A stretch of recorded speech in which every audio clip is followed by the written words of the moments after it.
Well, as you can see, I'm now inside a polling station in Tashkent, and despite the relatively high weather and it is still early in the morning in the Central Asian country, we can see quite a few voters. They are making their way here to cast their ballots for their new president. And this is just one in around some 10,000 polling stations across the country set up for nearly 20 million registered voters. And let my cameraman just zoom in a bit to give you a general idea of what's going on here. So we can see voters, they enter this polling station and they registered at that desk, and then they go to the booth and cast their ballot here inside this box. And also at this place, we can see not just workers at the polling station, but also observers of the parties and those from foreign countries and third-party organizations. And notably, also today, we can no longer see any more campaign materials, either banner or posters on display, because locals told us that they were removed earlier to ensure voters can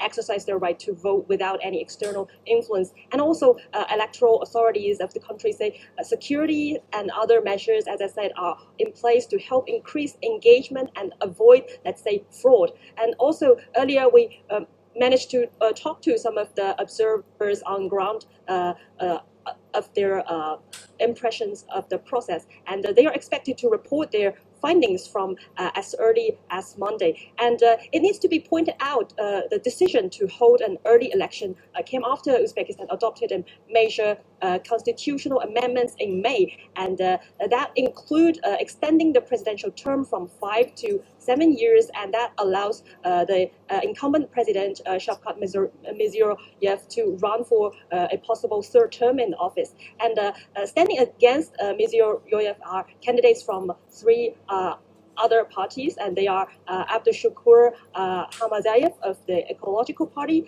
and Ulubek Inoyatov of the People's Democratic Party, and Robahon Mahmudova of the Adolat, or the Social Democratic Party. And each candidate, they have their presented their priorities and their own political proposals for the country. And President Mirziyoyev said he aims to achieve sustainable economic growth, to double the GDP and exports, to ensure clean drinking water, to improve, for example, internet speed, and reform labor migration system. And Ulukbek Inoyatov, the former Minister of Education, focuses on social justice and has proposed new taxes on luxury items.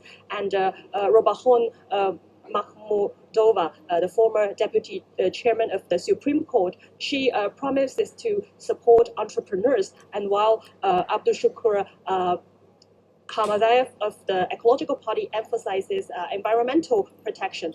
Earlier, a spokesperson for Uzbekistan's parliament, the Oli Majlis, told us the elected president can still implement the ideas of other candidates and put forward that are put forward during the campaign. So there aren't really conflicts among those proposals, we can say. And also, citizens share their perspectives on today's votes ahead of the main voting day, and some say they hope for a better future and want to see improvements in, for example, economy, education, healthcare, and international relations.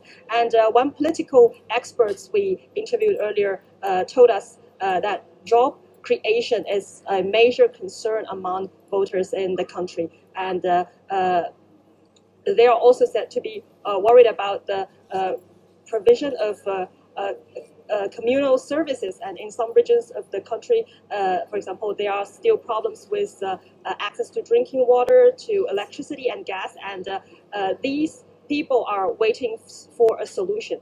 And as the day goes on, we will bring you the latest updates on the more insights of this political event in Uzbekistan. Back to you in Beijing.